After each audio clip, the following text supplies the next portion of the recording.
March 27, 1977. A date that would forever change the face of aviation. On the Spanish island of Tenerife, a chain of seemingly small events would lead to the single deadliest accident in the history of flight.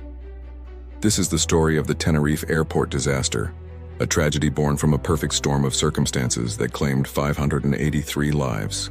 It all started not in Tenerife, but hundreds of miles away in Gran Canaria, the intended destination for two fully loaded Boeing 747 jumbo jets, KLM Flight 4805 and Pan Am Flight 1736. A minor incident at the Gran Canaria airport forced it to close temporarily, diverting numerous flights, including our two 747s, to the much smaller Los Rodeos airport in Tenerife.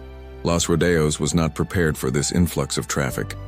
The airport had only one runway and a parallel taxiway, which was already congested with parked aircraft. This forced departing planes to back taxi down the active runway itself to get into position for takeoff, a non-standard and risky procedure. As the afternoon wore on, a thick rolling fog descended upon the airport, drastically reducing visibility to just a few hundred meters. It was like a thick blanket had been thrown over the entire airfield. The control tower could no longer see the planes on the runway, and the pilots could barely see the nose of their own aircraft. They were flying blind, but on the ground. Inside the cockpits, tensions were rising.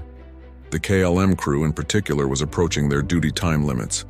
If they didn't depart soon, they would be forced to stay overnight, causing significant delays and costs for the airline.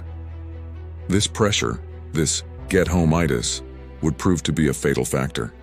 The Pan Am jet was instructed by air traffic control to taxi down the runway and exit at the third taxiway to clear the path for the KLM plane behind it.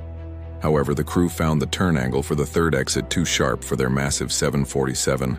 As they slowly continued down the runway looking for the fourth exit, the KLM captain, Jacob Van Zanten, a highly respected chief pilot for the airline, was preparing for takeoff. This is where the communication breakdown began. The radio transmissions between the tower and the two planes became garbled and overlapped. The KLM co-pilot informed the tower, "We are now at takeoff." This was meant to be a statement of their position, not an action. The tower responded with "Okay," followed by instructions to stand by for takeoff. Crucially, a simultaneous transmission from the Pan Am crew saying, "We are still taxiing down the runway," created a high-pitched squeal on the frequency, obscuring the tower's critical stand-by instruction. The KLM captain, hearing only the "okay" and believing he was cleared, pushed the throttles forward. The massive jet began its takeoff roll, hurtling into the dense fog. Inside the Pan Am cockpit, the first officer saw the brilliant landing lights of the KLM 747 suddenly emerge from the gloom, heading straight for them. In a panic, he yelled, "He's coming! Get off! Get off!"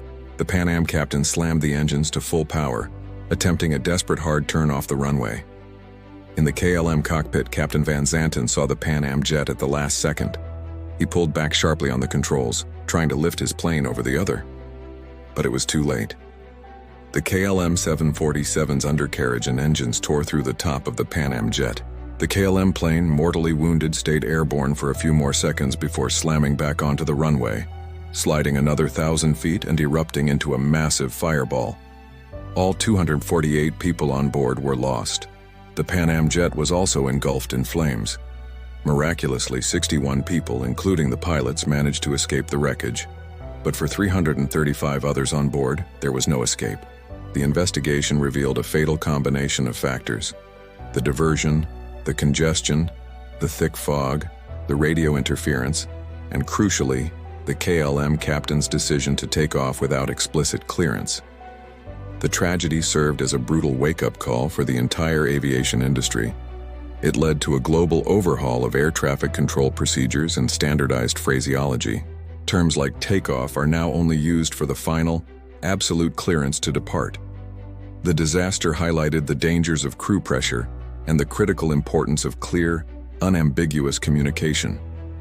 The 583 souls lost on that foggy afternoon in Tenerife left a legacy of safety that protects every single person who flies today.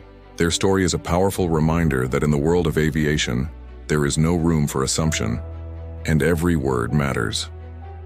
Thank you so much for watching. If you found this story important, please consider liking this video and subscribing to the channel for more deep dives into history. Stay safe, and we'll see you in the next one.